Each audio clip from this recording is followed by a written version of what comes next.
E a sala então, tá, Luciana? Tá bom. E começar a gravar, antes que eu me esqueça. Já aconteceu.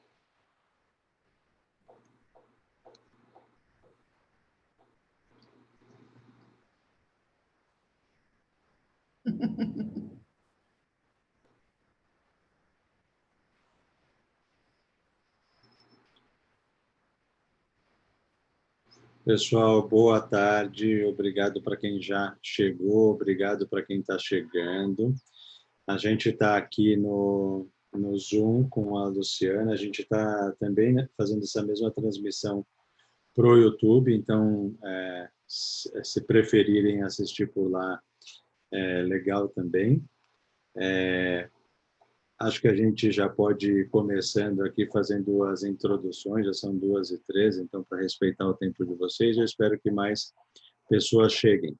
Contem aí para as pessoas que vocês conhecem, porque a prévia que a gente fez aqui, as perguntas que o pessoal mandou para a Luciana são muito legais, eu tenho certeza que vai ser um aprendizado espetacular que a gente vai ter hoje. Então, boa tarde para todo mundo. Só para pontuar, meu nome é Leonardo, Léo Guimainer, eu sou gestor na Filho Sem Fila, que é uma startup que cuida de segurança e logística escolar. Também sou professor, tenho a honra de dizer desde o ano passado que sou professor de empreendedorismo e inovação na FIAP, que é muito legal, tem sido um grande aprendizado. E estou diretor do Comitê de EdTechs da Associação Brasileira de Startups. Desde que o mercado ou desde que o mundo deu essa parada e entrou nesse isolamento que a gente foi obrigado a ver e está vivenciando, aqui na Filho Sem Fila a gente tomou a decisão de trazer experiências de troca, ou trocas de experiências entre escolas, por meio de webinars. E a gente tem trazido pessoas muito dispostas e disponíveis para contribuir. Esse é o nosso 19º webinar e isso me deixa bastante feliz. A gente já discutiu diversos assuntos em diversos âmbitos dentro da escola, a gente já falou de tecnologia para a volta às aulas, a gente falou de tecnologia para as aulas remotas, a gente falou de segurança biológica para a volta às aulas presenciais também. E hoje eu tenho a felicidade, e vou já fazer um reconhecimento aqui para a Dani Andrada, da EduInfo, que me apresentou para a Luciana. A felicidade e a honra de ter a Luciana Alan, do Instituto Crescer, para falar com a gente sobre essa experiência e aprendizado, conhecimento que ela tem adquirido nos últimos 20 anos à frente do Instituto.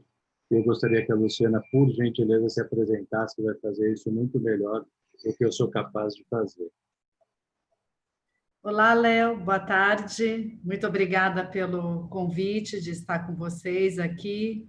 Olá, professores, professoras, gestores, gestoras. É um grande prazer ter um momento de uma conversa virtual tão importante nesse momento. A Daniele, também da EduInfo, que permitiu essa conexão. Bom, o que eu tenho para falar para vocês, eu venho trabalhando faz exatamente 30 anos, nesse ano, na área de educação e tecnologia.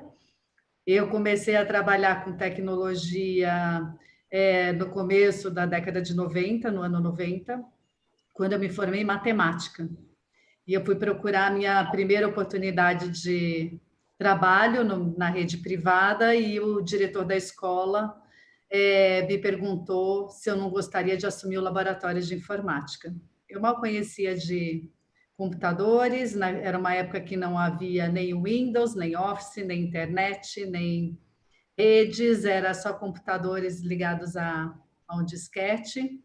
E foi uma grande oportunidade de desenvolvimento profissional. Eu fiquei por 10 anos em escolas, no laboratório de informática, trabalhando com professores desde a educação infantil até o ensino médio, e o meu desafio era trazer para eles ideias, mostrar para eles recursos interessantes que poderiam ser trabalhados e que pudesse ajudar no processo de ensino-aprendizagem. Então, a identificar softwares e outros recursos que pudessem dar luz aí ao processo que eles vinham desenvolvendo. E depois disso eu acabei me especializando na formação de professores, migrando para fazer a formação de professores, e agora eu estou na gestão do Instituto Crescer, com o grande desafio de trabalhar aí no desenvolvimento de professores, muito dentro da área pública, olhando para as tecnologias que eles têm à disposição. Apesar de trabalhar tantos anos na área de educação e tecnologia, eu nunca passei por uma situação como nós estamos passando antes, assim como nenhum de nós passou, de ter que pensar a tecnologia como um suporte ao ensino presencial. O tempo todo eu trabalhei com a tecnologia como um recurso de apoio ao trabalho presencial, né, ao trabalho que acontecia em sala de aula, uma ferramenta a mais no processo de ensino-aprendizagem no momento presencial, mas não pensando que a gente teria que trabalhar totalmente virtualmente. Então, é um grande desafio para todo mundo, inclusive para nós que estamos na vanguarda do uso da tecnologia, é pensar de uma forma como a gente nunca pensou antes. Então, é um prazer estar aqui nessa discussão, que ainda não tem uma única resposta, mas acho que tem reflexões importantes que a gente já pode fazer nesse momento.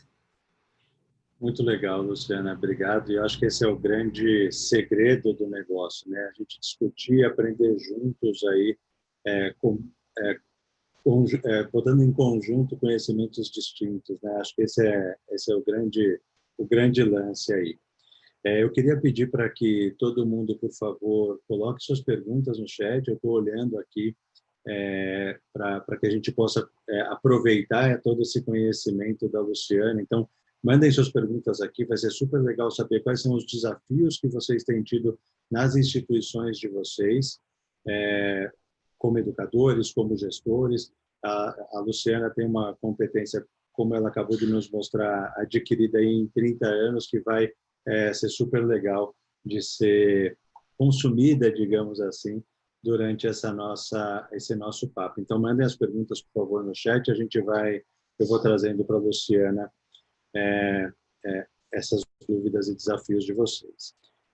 A gente tem mantido, além dos webinars, alguns grupos de WhatsApp com gestores e com educadores e outras empresas relacionadas à educação desde o começo desse isolamento. E lá a gente tem discutido e colaborado uns com os outros sobre as mais diversas dores que as escolas têm a cada momento, ou cada novo momento desse isolamento e essa necessidade de reinvenção que as instituições de ensino têm passado.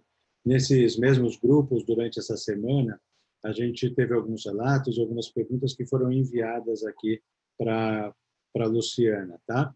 E a Aline, por exemplo, nos disse que ela é professora na educação infantil e que eles têm dado aulas de 30 minutos todos os dias, além de distribuir depois a aula gravada por link, né, para as famílias e explicando para os pais também como eles podem interagir. A Luzi, lá de Curitiba, contou para a gente que na escola dela, de duas vezes por semana, as turmas são divididas em grupos pequenos, de 4 ou 5 crianças, e que isso também tem trazido bom engajamento. E a gente está aqui para falar de qualidade e de engajamento. Então, eu queria saber de você, Luciana, por favor, qual é a sua visão sobre essas estratégias que eu comentei agora e como você vê que a tecnologia pode contribuir para melhorar esse acompanhamento das crianças. Claro que a gente está falando aqui muito de educação infantil, mas extrapole, por favor, se quiser, para os outros segmentos. Legal, Léo. Léo, é um grande desafio nesse momento a gente poder adequar todas essas tecnologias ao momento atual para uma educação remota. Não há dúvidas hoje em dia de quanto a tecnologia tem um papel importante na aprendizagem das crianças, desde a educação infantil até o ensino médio, tendo muito claro qual é o objetivo de trabalho que a gente tem com cada grupo em determinado momento.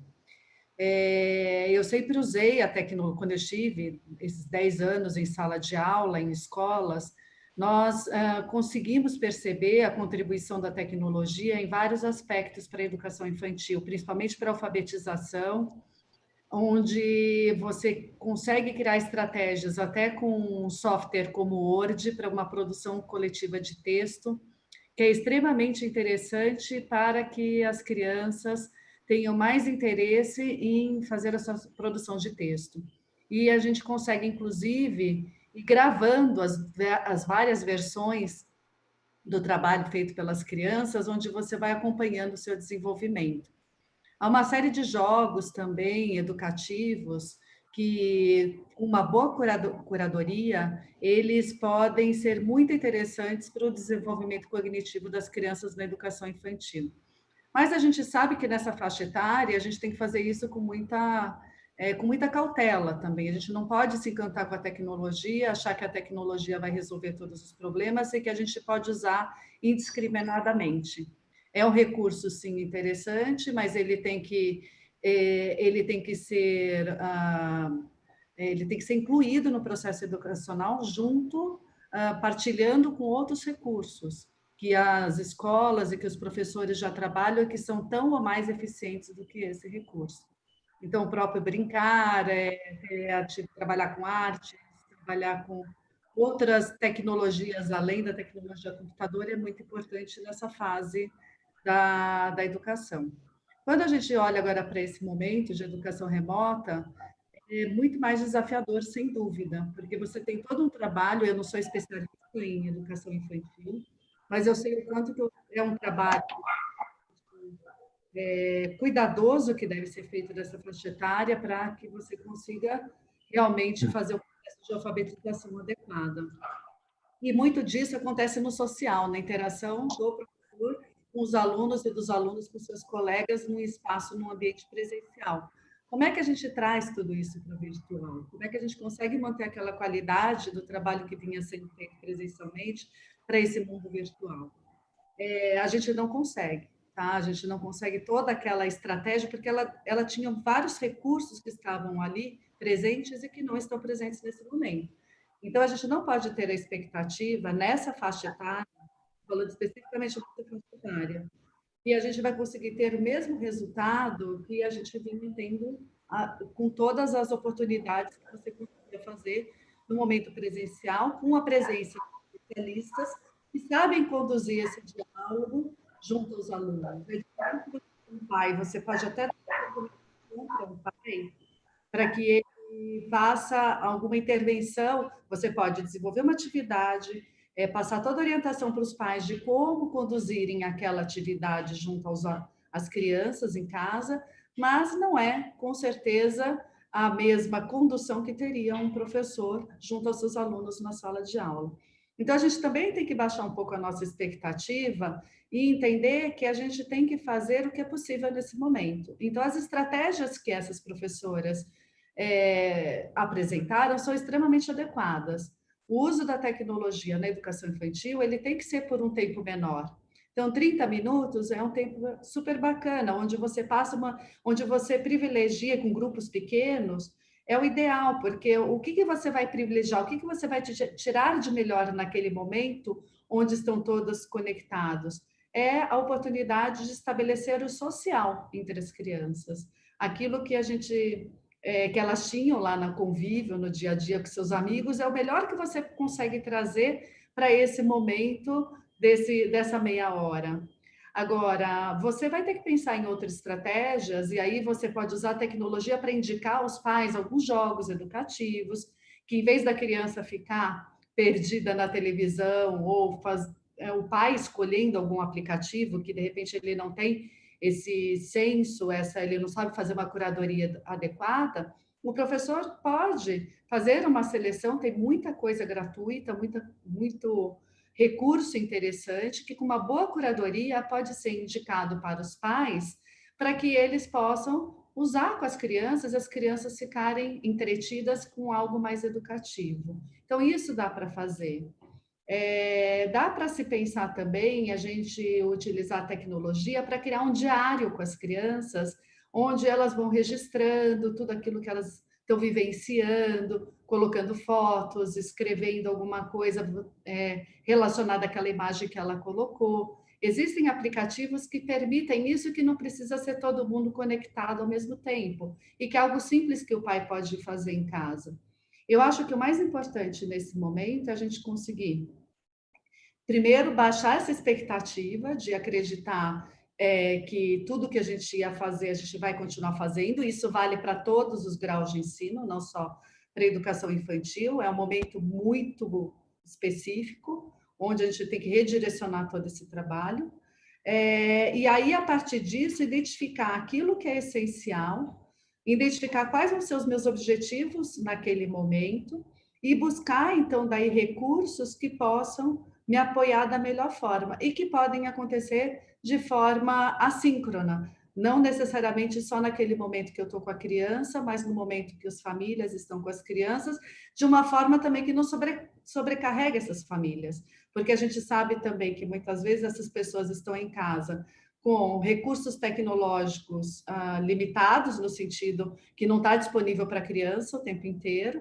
Muitas vezes é um recurso que é utilizado pelos pais, que é um recurso utilizados por ele no seu trabalho, no dia a dia, ele está tendo que compartilhar com a criança. E a gente sabe também que tem muitos pais que estão trabalhando e não tem todo esse tempo, não só o conhecimento para poder colaborar, mas também não tem todo esse tempo para poder ajudar. Então, são pílulas de conhecimento que a gente tem que passar aí no dia a dia de forma bem focada, e com essas estratégias que as professoras já mencionaram, pode ser extremamente interessante.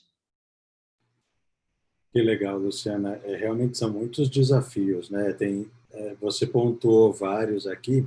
Eu lembrei, enquanto você falava, em algum momento ali, né, nessas conversas por WhatsApp que a gente tem tido, uma escola falou sobre momentos que não são de aula, por exemplo, mas momentos da hora do recreio, ou de uma interação diferente, obviamente usando a conectividade, se for para ser síncrono, e nesse caso a ideia era essa, mas sei lá, promover um bate-papo, uma brincadeira, claro, dependendo de cada idade ali, mas não a aula propriamente dita. O que você acha disso? Me pareceu uma ideia bem legal, assim.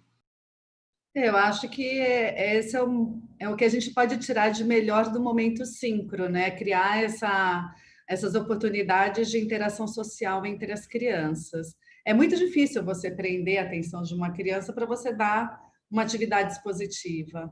Então, eu acho perfeito essas ideias, acho que aí você conseguir também pensar, a gente tem que pensar cada vez mais também, que a gente nunca pensou, e acho que na Finlândia é muito comum, já eu estive recentemente lá, a gente trabalhar também com criar atividades de aprendizagem por meio das tarefas do dia a dia mesmo, que a criança, que a gente desenvolve em casa. Então, dentro de envolver as crianças na produção, na elaboração de uma receita, envolver as crianças fazendo a manutenção de alguma coisa dentro de casa, envolver com corte e costura, envolver com atividades.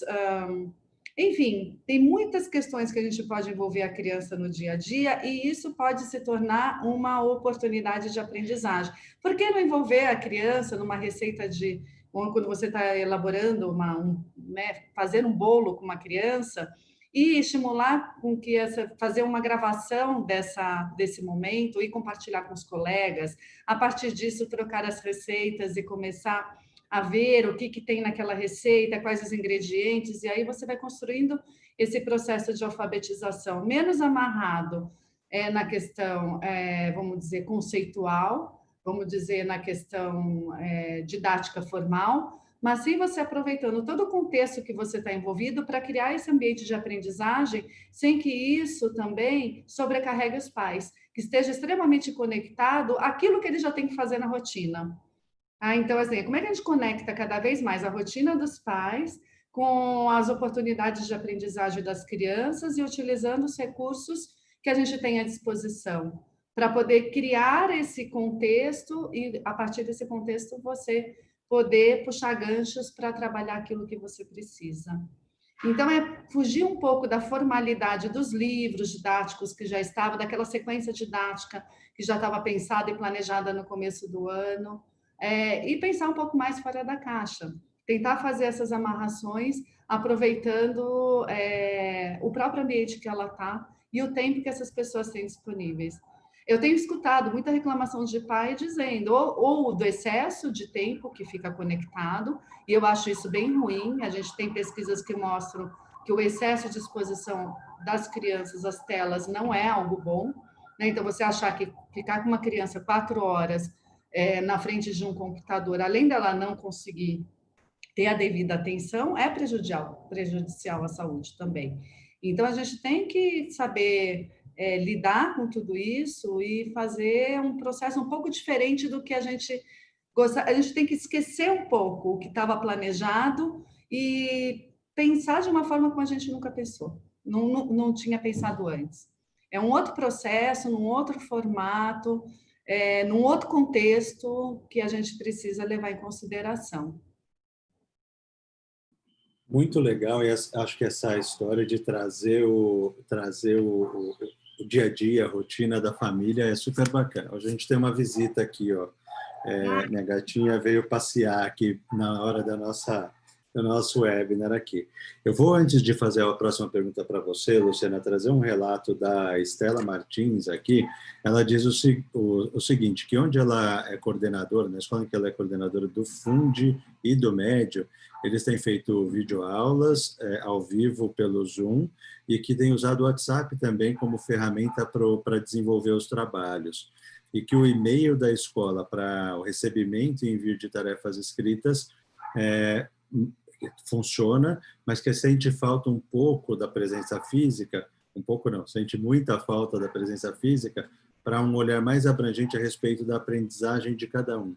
Aproveitando esse relato da Estela, eu queria saber de você sobre ferramentas que possam ajudar as escolas a fazer esse acompanhamento da aprendizagem. Eu sei que tem algumas ferramentas que vão bem no detalhe e elas conseguem dar algumas informações super relevantes aluno a aluno, né? Como você vê o uso dessas ferramentas nessa perspectiva que a Estela colocou? É interessante essa pergunta da Estela e tem muito a ver com o que eu acredito em relação ao uso da tecnologia na educação. A gente precisa cada vez mais, e agora está uma grande oportunidade, da gente repensar as estratégias de ensino-aprendizagem, o que, por consequência, também a gente acaba repensando o processo de avaliação. A tecnologia, ela tem um grande, eu vejo que ela, para os alunos maiores, ela tem uma grande, a gente consegue simular muito do trabalho que a gente vinha fazendo, mas com outras estratégias de ensino. A gente consegue ter ganhos de aprendizagem mais significativas e acho que uma menor perda nesse grau de ensino do que a gente tem na educação infantil. Perda no sentido daquilo que a gente tinha planejado para fazer e o que efetivamente a gente consegue fazer. A partir do ensino fundamental e até o médio, a gente consegue criar dinâmicas com essas pessoas, onde a gente consegue trabalhar conteúdos específicos. Mas as estratégias são outras. Você pode pensar, por exemplo, vamos pegar um exemplo. A gente tem um assunto de biologia, tá? Que estaria, por exemplo, esse assunto de biologia seria abordado por uma série de perguntas, estratégias que você faria presencialmente, um filme que você traria para estimular a reflexão sobre o assunto. Aí você tem lá no livro didático algumas questões que você precisa trabalhar, você pede para o aluno uma pesquisa. Enfim, todo esse processo, essa estratégia de ensino que você desenhou, você consegue reproduzir no espaço virtual, com os alunos maiores.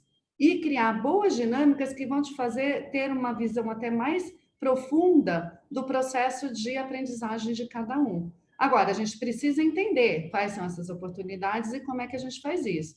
Então, se você tem um espaço, por exemplo, como esse que a gente está usando agora no Zoom, você pode usar um espaço como esse, não só para você dar uma aula e passar e transmitir um conceito aos alunos, mas você pode usar esse espaço para os alunos, por exemplo, apresentarem seminários, onde eles trabalharam em equipe, onde eles investigaram um assunto e onde eles vêm compartilhar com seus colegas. E todo esse espaço de interação via chat, que nós temos aí, onde a gente vai fazendo perguntas, pode ser um espaço onde os demais alunos que estão assistindo vão fazer perguntas para aquele grupo que está expondo. Olha como você tem aí, só nesse movimento, você tem todo um registro de um processo visual, né, de um registro visual do grupo que apresentou, e onde você pode avaliar a qualidade, a profundidade dessa pesquisa, a competência de comunicação e expressão desse grupo de alunos, a qualidade do material de apoio, um PowerPoint que eles elaboraram para poder apresentar toda essa pesquisa que eles fizeram, e pelo chat você consegue perceber a contribuição, a atenção e a contribuição dos demais alunos que estão assistindo, por meio das perguntas que eles vão fazendo. Esse processo de escrita vai melhorar, com certeza, a produção de texto desses alunos. Então, a gente enxergar que esse processo ele é um pouco diferente do que a gente vinha fazendo em sala de aula, mas ele pode ser muito interessante, porque a gente ganhou num registro e memória de processos de aprendizagem que a gente não tinha quando a gente estava em sala de aula.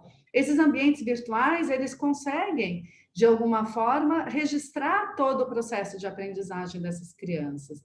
Então, se você promove um trabalho em equipe e você cria um fórum de discussão, um grupo no WhatsApp para que os alunos trabalhem, vai estar ali registrado toda a interação que eles estão fazendo. Você consegue ver a contribuição de cada um em determinado momento, como é que cada um participou, o tipo de fluência que cada um tem do discurso para poder interagir com os demais.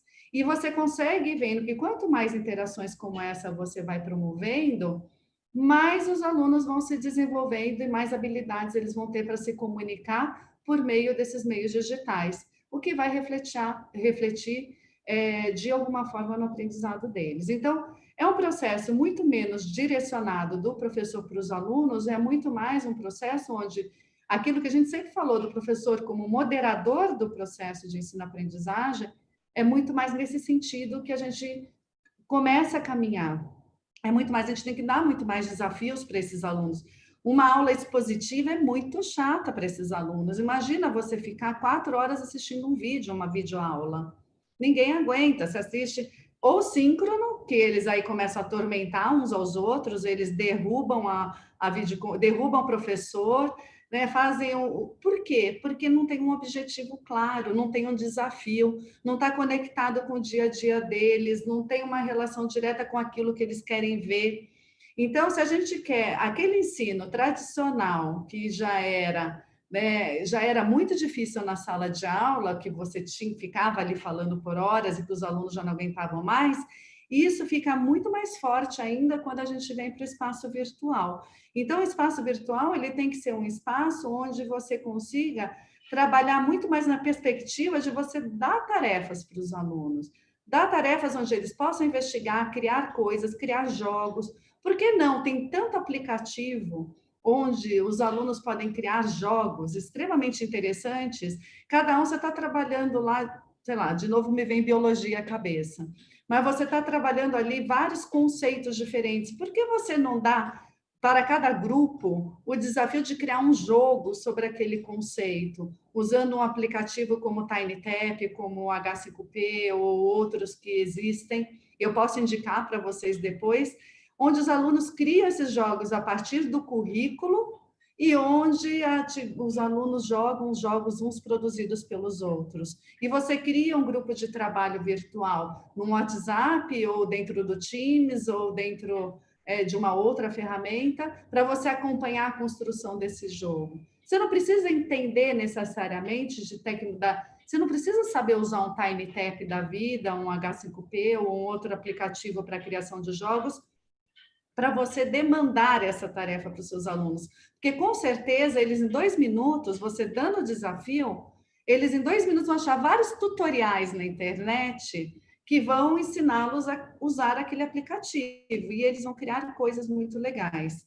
Então, é um outro movimento que a gente tem que instituir, é olhar o processo de aprendizagem num outro formato. Pensar que as estratégias de ensino que tem que ser outras. E aí sim a gente pensar em que recursos a gente pode utilizar para poder ajudar nesse processo. É muito menos expositivo e muito mais dialógico, desafiador.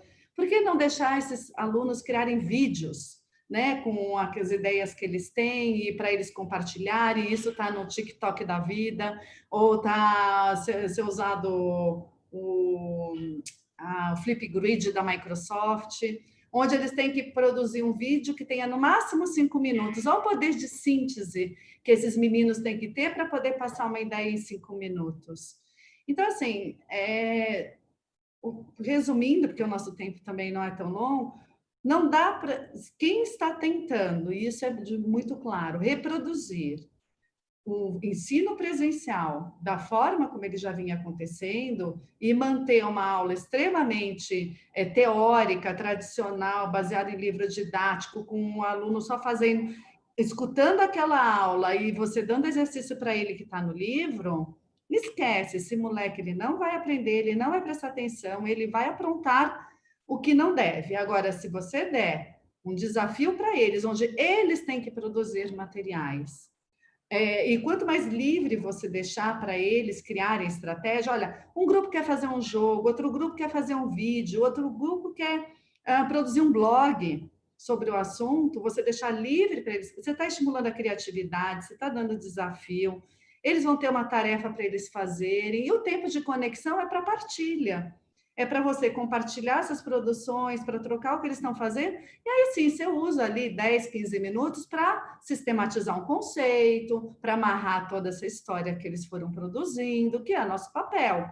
Aí você entra no processo para conceitualizar. Mas aí são 10, 15 minutos no máximo, aí você indica mais materiais onde eles podem buscar mais coisas.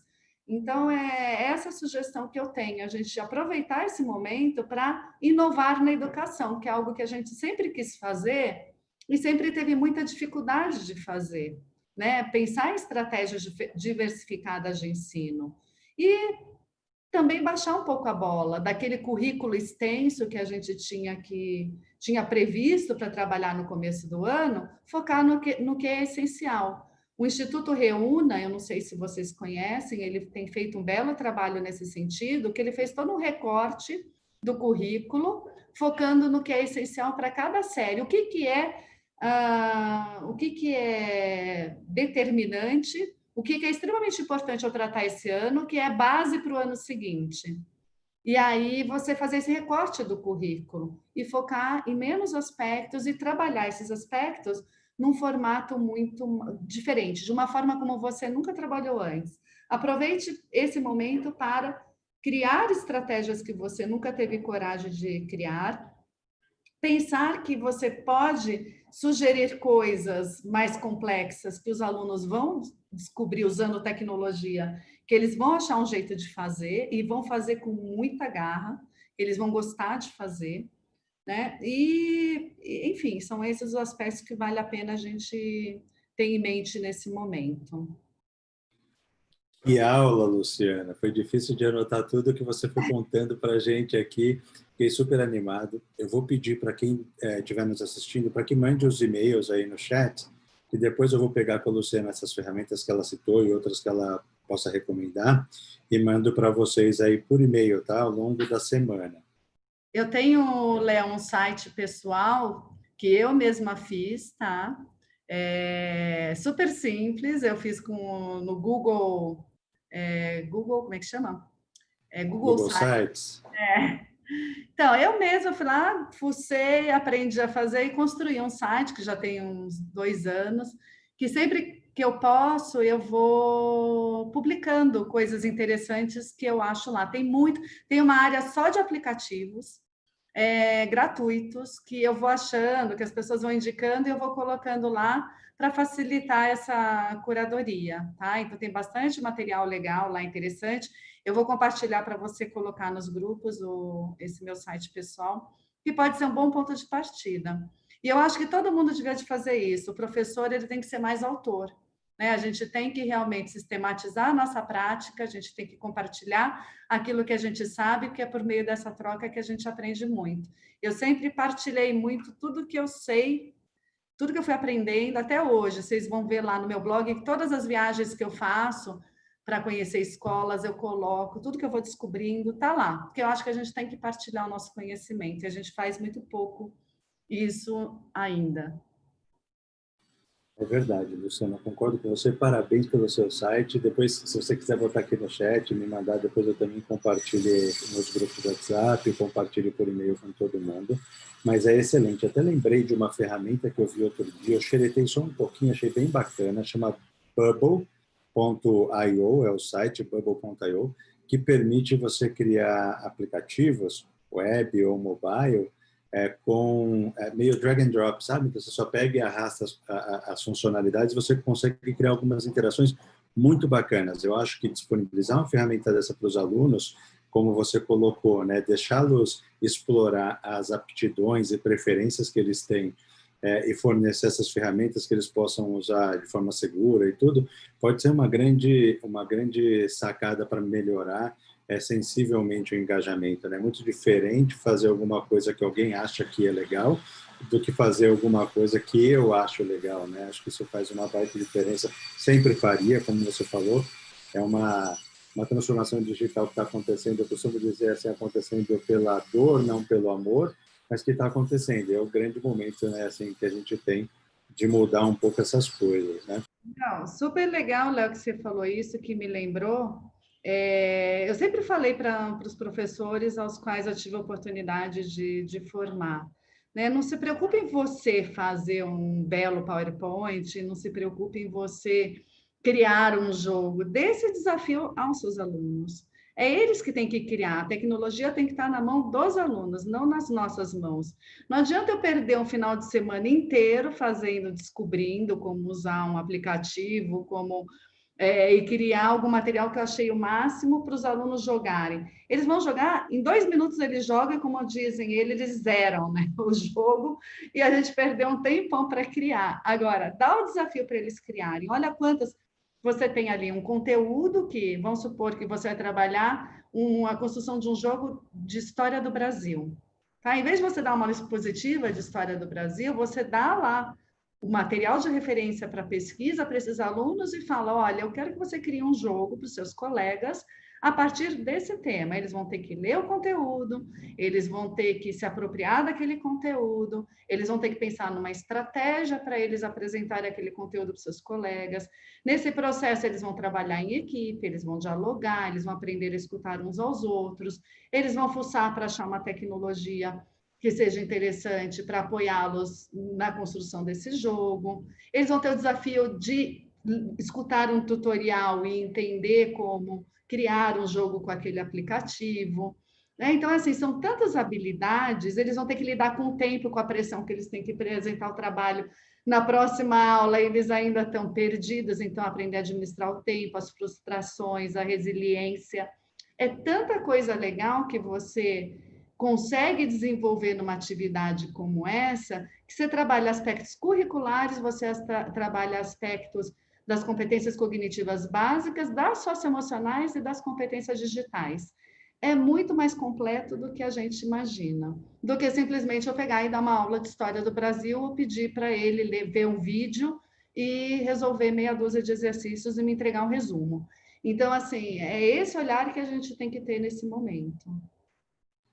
Super legal. E ainda dá para acrescentar, por exemplo, lógica, né? Pensamento lógico, lógica de programação, se for usar uma ferramenta de programação, que é uma das coisas que o mercado vai absorver, né? Ou já está absorvendo, mas se torna a cada dia ainda mais relevante. Tem muitos benefícios nessa história aí.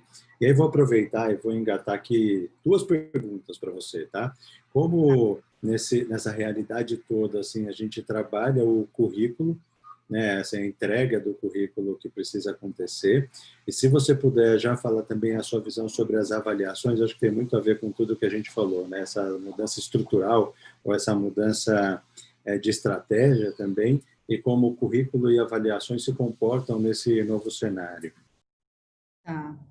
Bom, eu tenho acompanhado bastante essa discussão do currículo e os desafios de a gente conseguir trabalhar todos os aspectos que tinham sido planejados previamente. E gosto muito da abordagem, dos encaminhamentos que foi dado pelo Instituto Reúna, que ele fez um recorte da BNCC buscando focar, o Instituto Reúna faz parte, são um dos institutos que estão aí ligados hoje à Fundação Lehman, e eles fizeram um recorte do currículo, buscando focar nos aspectos que são essenciais. Eu não me lembro exatamente o nome que eles deram para esse documento, mas é só buscar no Instituto Reúna, está bem na página de entrada assim, deles. Então, eles buscaram ver em cada área o que realmente é essencial a gente trabalhar naquele momento, que não deixa, que é pré-requisito para o ano seguinte. Então, se a gente precisa tirar alguma coisa, o que a gente tira, o que a gente deixa? Então, eu acho que por aí é um bom ponto de partida para a gente pensar realmente o que é possível fazer nesse momento. A partir disso, eu acho que vale muito a pena a gente pensar em como é que a gente entrega isso, como é que a gente realmente trabalha esses aspectos juntos com os alunos, que são novas estratégias de ensino, que a gente precisa realmente, como eu estava minimamente aí contando para vocês agora, eu até, né, fazendo um pouco de propaganda, eu acabei de construir um curso de design educacional, ajudando os professores a pensar em novas estratégias de ensino e de avaliação por meio de ambientes virtuais. E se vocês forem lá no site do Instituto Crescer e clicarem na aba curso, vocês chegarão lá, então seria bem bacana quem puder participar, eu acho que é uma grande oportunidade de entender um pouco mais disso que eu estou falando, mas a gente precisa pensar cada vez mais estratégias de ensino que tragam desafios para os alunos, que estejam relacionadas ao dia a dia que eles estão vivenciando, aos interesses que eles têm pessoais, que criam oportunidades da gente desenvolver, de passar, né, de transmitir aquele conteúdo, mas também de cada vez mais colocar o foco no desenvolvimento das competências e habilidades. Então, realmente, como é que a gente consegue, nesse momento, fazer com que os alunos aprimorem ainda mais a competência de leitura e escrita, o raciocínio lógico, a pesquisa, a produção e a comunicação por diferentes meios.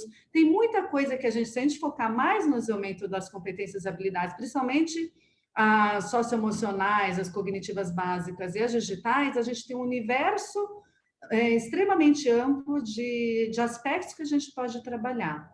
E o currículo ele vai estar lá como suporte, como assunto para a gente desenvolver essas competências. Até agora a gente vinha trabalhando ao contrário, a gente tinha um currículo, né, um conteúdo, e esse conteúdo abria brechas para eu trabalhar ali alguns aspectos, algumas competências. Agora a gente tem que inverter um pouco essa lógica. Acho que esse é o grande desafio. A gente colocar as competências em primeiro lugar e entender que esse currículo ele é um apoio para a gente poder trabalhar tudo isso. Então, trabalhar cada vez mais por aprendizagem baseada em projetos, aprendizagem baseada em problemas, com design thinking, com todas as metodologias ativas que já vinham sendo vistas como algo interessante, elas cabem demais nesse contexto, desse momento que nós estamos, e as ferramentas que que nós temos à disposição, sejam elas quais forem, cada escola está adotando uma, elas permitem a interação, a comunicação, o registro e a memória do processo.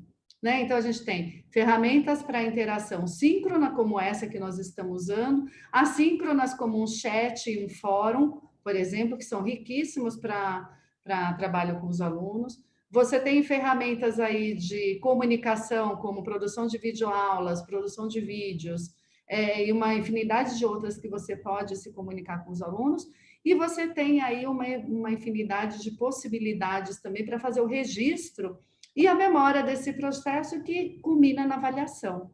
Eu acho que a gente tem um processo de avaliação muito mais rico pelos ambientes virtuais do que a gente teria no presencial, porque está tudo registrado. A produção de texto, né, as oportunidades de expressão dos alunos por meio da oralidade, a produção de materiais que eles fazem, seja construindo um blog, um wiki, um vídeo, um jogo, qualquer desses aspectos, você vai ter todo aquele histórico armazenado. Até a minha pergunta que fica, todos esses ambientes que a gente está criando agora, Como é que eles vão ficar pós-pandemia? Será que a gente vai jogar tudo isso fora? Será que os professores terão coragem de esquecer esse ambiente?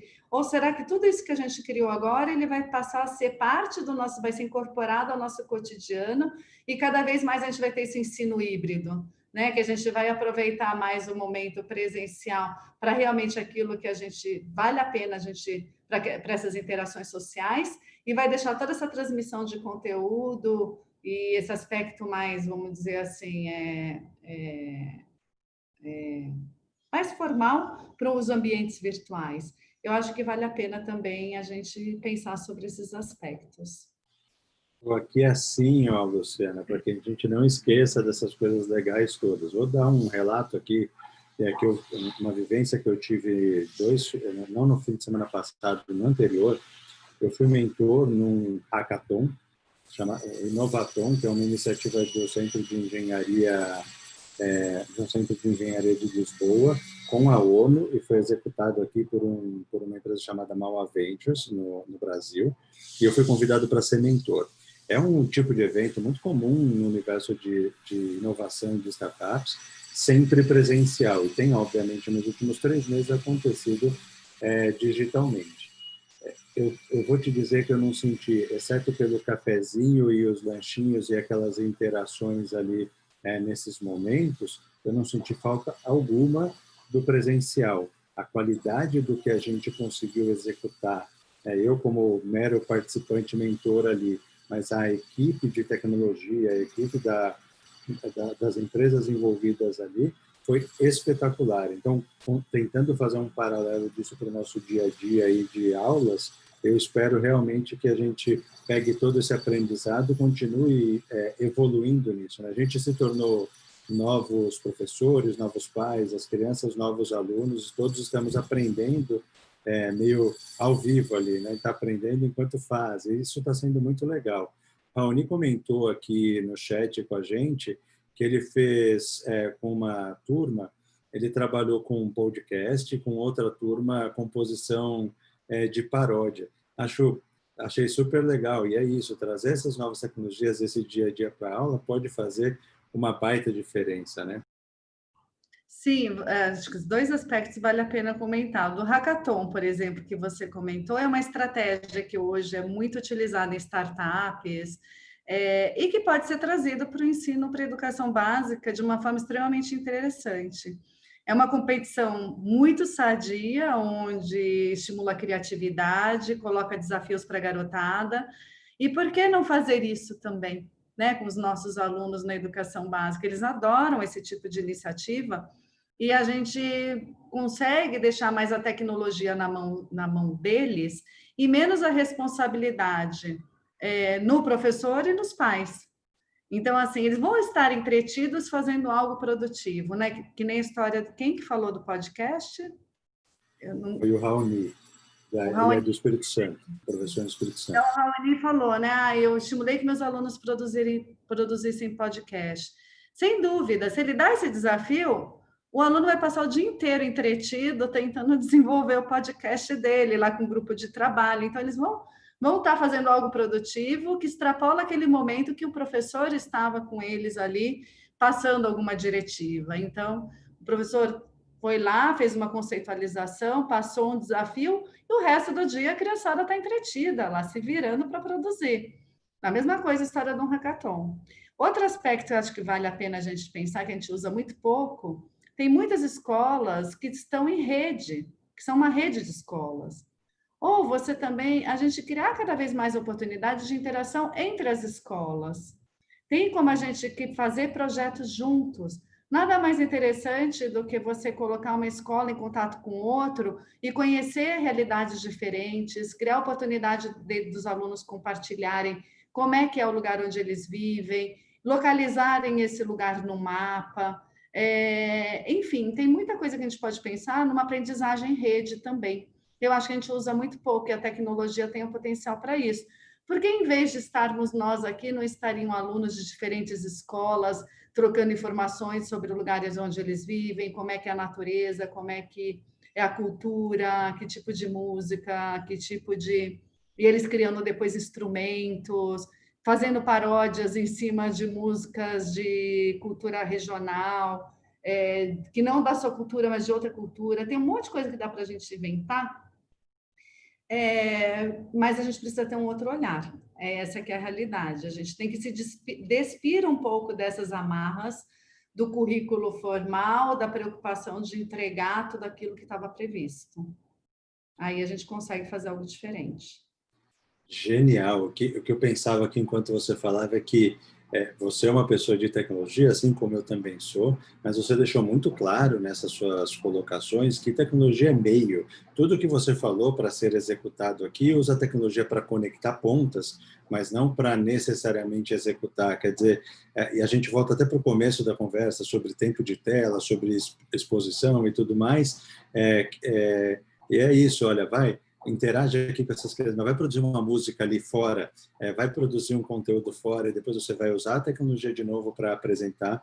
Isso é excelente. Eu queria até aproveitar para contar uma super iniciativa da Rosa, uma startup que ela começou em BH, mas que está fazendo esse tipo de conexão que você comentou, Luciana, entre escolas do Brasil e de outros países. Eu acho genial pela cultura que você adquire, pela experiência, saber o que um aluno da tua idade está fazendo lá na Índia, por exemplo, como aconteceu outro dia, eu tive até a oportunidade de participar dessa conversa, foi espetacular, assim, foi emocionante ouvir aqueles meninos e meninas contando a vida deles, ele foi riquíssimo para mim, com quase 50, eu imagino para uma criança de 12, 13, 14, 15 anos. Acho espetacular. E vou aí te você fazer uma... imagina que o ensino da língua, por exemplo, em inglês, que é um grande desafio, ele se torna muito mais significativo no momento que você precisa interagir com o outro, né? Absolutamente prazeroso, né? Todas essas coisas que você sugeriu aqui, eu acho que tira aquela dor que as escolas e os educadores estão vivendo nesse momento, e os pais também, de, nossa, o meu filho está muito tempo ali, e eu preciso ajudar naquilo, eu preciso ajudar nisso.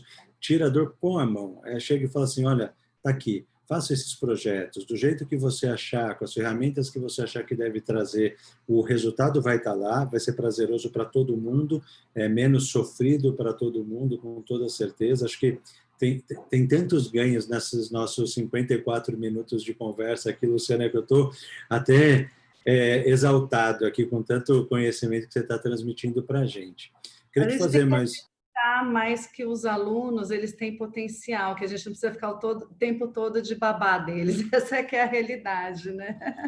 É verdade. Eu estava até tendo essa conversa aqui em casa, no almoço ontem, sobre as diferenças culturais. A gente, no Brasil, e não só em outros países também, a gente é muito paternalista ou maternalista, né? A gente cuida da nossa prole ali por muito tempo, com cuidado demais, talvez. No ano passado, eu tive a grande oportunidade de morar fora por alguns meses. Eu fiquei no Canadá por quase 4 meses, direto, assim. E eu vi muito isso sobre a autonomia que essas pessoas dão para os, né, esses adultos pais dão para suas crianças, que para mim foi absolutamente diferente pela cultura, pelo aprendizado, pela forma que a gente aprendeu aqui com os nossos pais e tudo, né? É muito distinto e é muito legal. Eu tenho um irmão que mora no Japão há 4 ou 5 anos. E ele conta também como isso é tão diferente, né, na visão de pai, principalmente. Ele é professor de música, então também um pouco na visão de professor, mas é muito distinto, assim. Eu acho que a gente tem a oportunidade agora, como educador, de estimular essa autonomia e, como pai, de aceitar esse estímulo e também estimular as crianças, não é?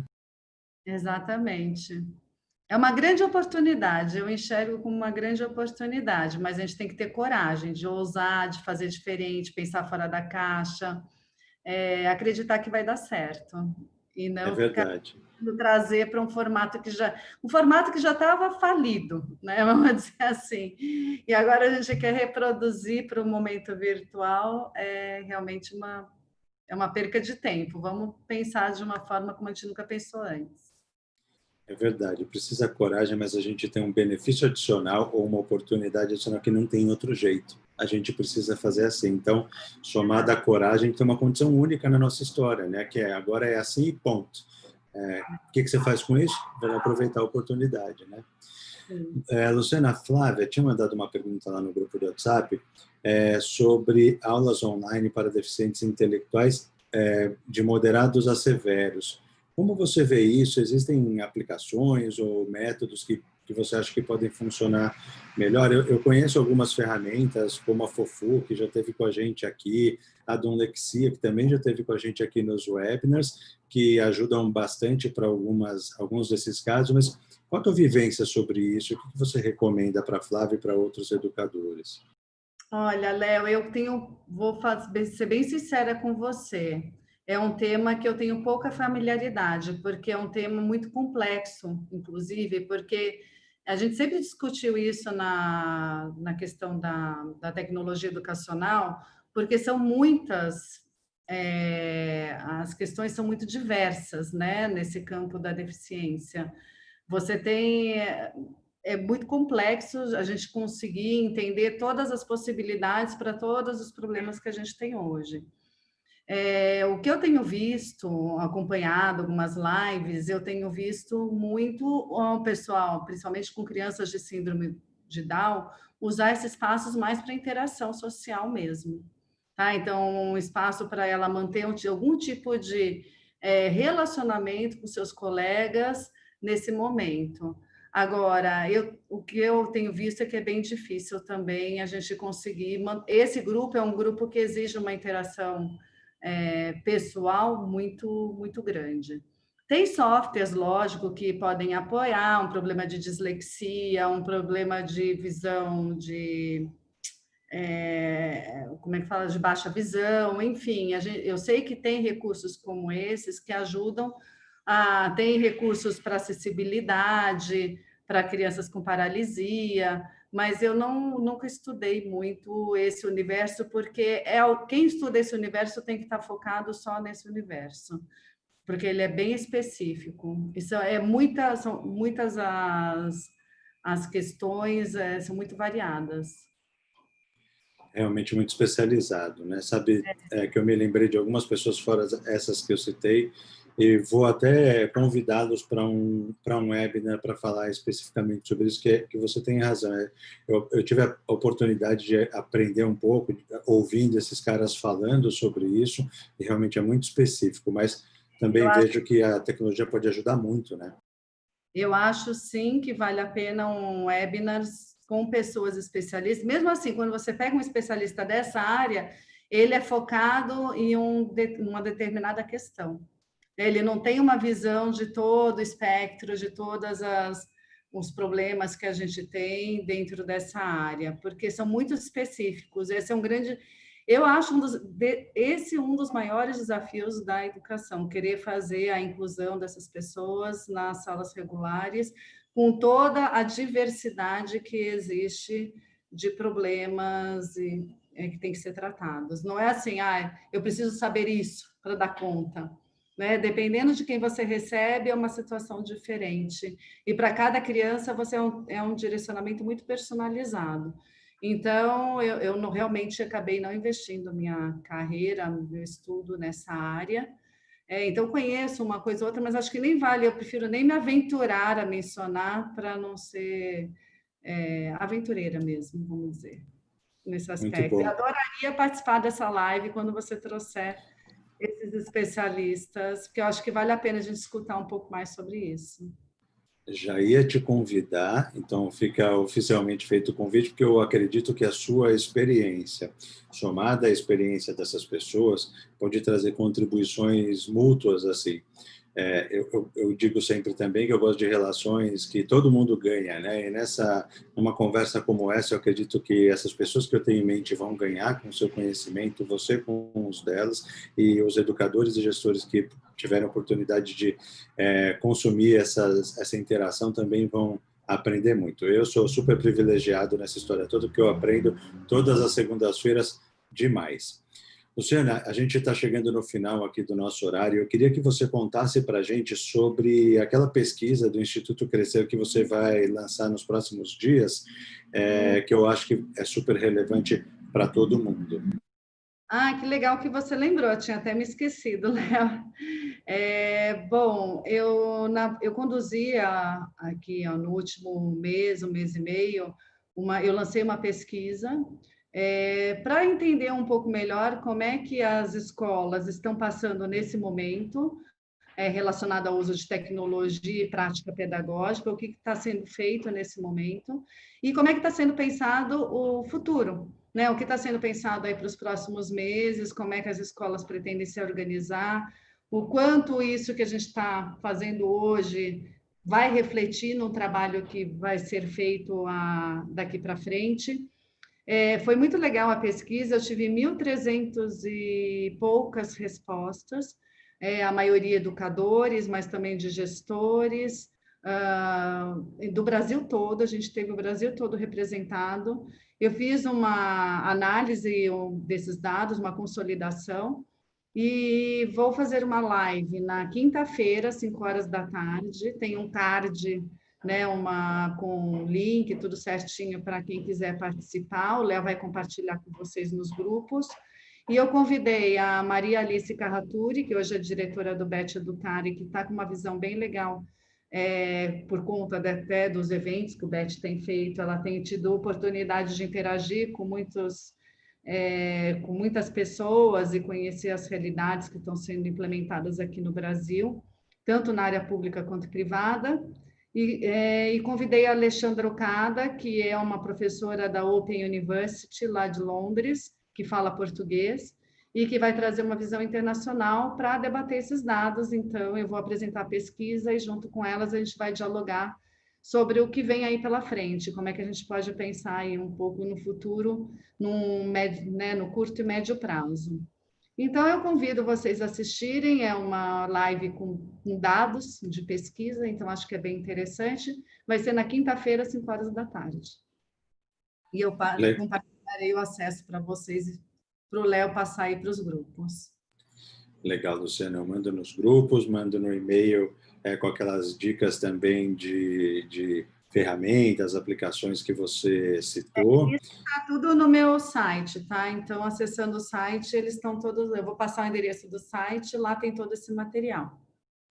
Melhor impossível, fica tudo concentrado lá, então eu mando o endereço do teu site no e-mail, todo mundo que colocou o e-mail aqui, amanhã ou depois já recebe isso, assim como o link para a divulgação da sua pesquisa na quinta-feira, vamos todos assistir com toda certeza, e gostaria...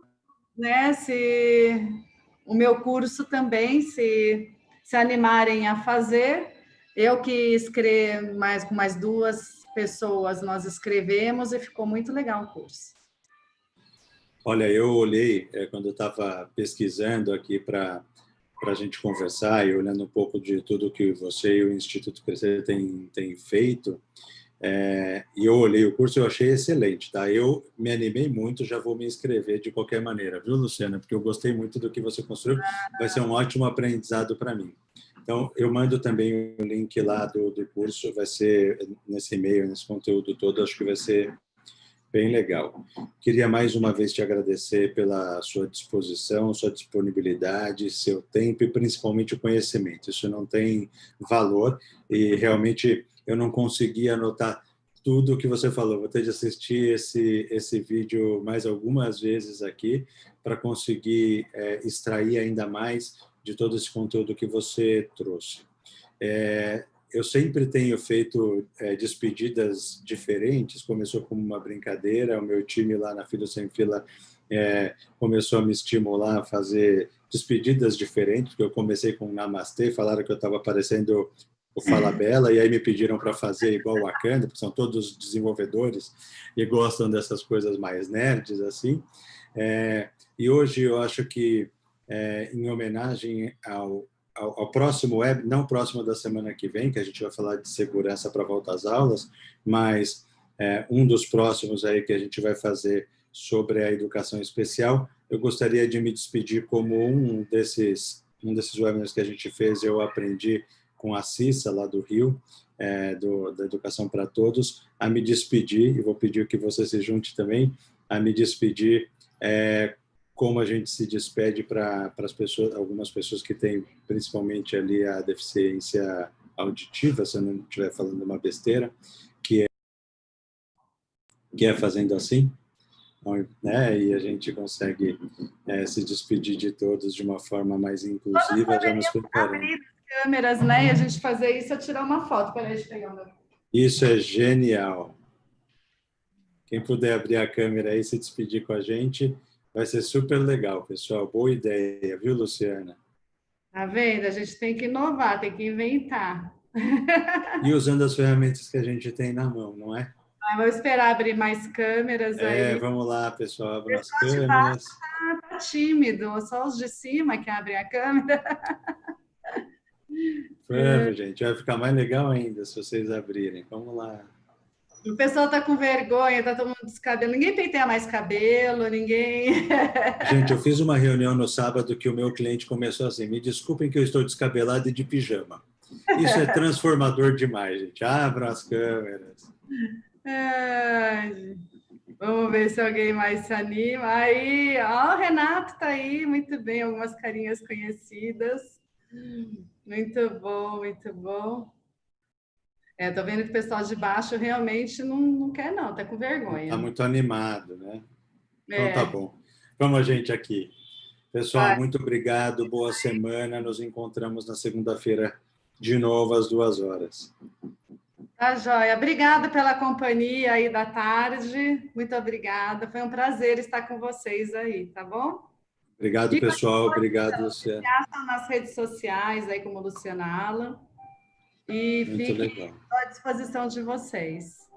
Muito obrigado, pessoal. Obrigado, Luciana. Boa Obrigada. semana, pessoal. Tchau, tchau, Tchau, tchau. tchau.